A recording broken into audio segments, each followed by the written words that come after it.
qual é a explicação para usar essa argamassa, né? Não deixar ele direto um tijolo no outro, porque toda construção ela se mexe, né? Por mais que a gente não veja, ela precisa ela de ter essa movimentação.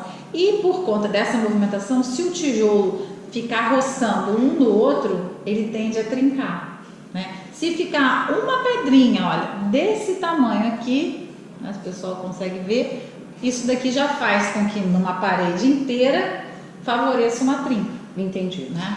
E as medidas dele, como que é? Assim, ele, por exemplo, solo cimento, né? Então automaticamente ele tem mais solo do que cimento, por ele ser, né, vamos dizer assim, ecológico. Isso aí. Ele, pode falar. Ele tem um traço específico para que possa fazer, as pessoas normalmente façam, ou tem mais ou menos uma média, olha, solo cimento utiliza tanto de solo quanto de cimento. E qual o tipo de solo que a gente utiliza para fazer esse tijolo ecológico? Tá.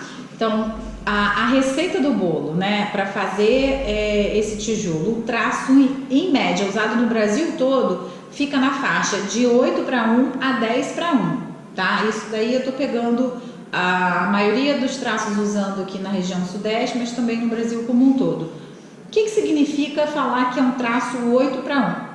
Significa que eu tenho 8 partes de solo para uma parte de cimento, ou seja, 8 baldes de solo para um balde de cimento, tá? Agora, o tipo de solo e o tipo de cimento vão influenciar se eu vou usar maior ou menor quantidade de cimento. Entendi. Para que ele fique cada vez mais ecológico, é necessário que a gente use cada vez menos quantidade de cimento. Sim. Porque a fabricação do cimento é uma atividade altamente poluidora, gera muitos gases para a atmosfera, extrai muito recurso da natureza, essas coisas que a gente sabe que a construção civil é inerente dela, né? Não tem como fugir. Agora, voltando aqui para falar, qual foi a sua outra pergunta? O tipo de solo, né? O solo que vai ser usado aqui, ele precisa ser, em sua grande maioria, o solo arenoso, né? A gente divide a granulometria do solo, né, em 3 tamanhos básicos, né, principais, que é a areia, a argila e o silt. Nessa ordem, né? Sendo a areia o maior e o silt o menor. Sim. O solo que vai usar aqui dentro do tijolo de solo cimento, ele precisa ser mais arenoso.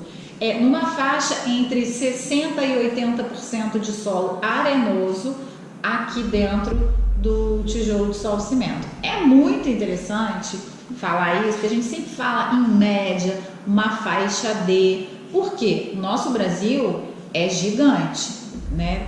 Dimensões muito difícil enormes. Você conseguir achar um solo somente arenoso, somente argiloso. Isso, né? E às vezes numa mesma cidade, no mesmo bairro, numa mesma rua, você vai ter uma variedade grande do tipo de solo, porque depende de onde está vindo o tipo, a origem, vamos explicar melhor assim, a origem desse solo, organicamente falando e mineralmente falando, né? O tipo desse solo vai influenciar. E essa granulometria é uma faixa que a gente fala. Então, de 60% a 80% de areia no solo, tá legal. Não tem um solo assim na minha região, você pode fazer a correção. Você pode misturar com areia e fazer areia que a gente compra normalmente, é isso? Areia lavada que a gente fala. Isso, muitos fabricantes, eles fazem isso, né?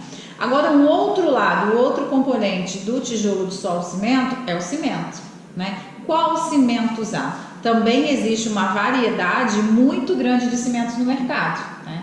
Do CP1 ao CP5, né? E aí eu vou destacar 2 que são os mais usados pelos fabricantes, que é o CP2 e o CP5, tá?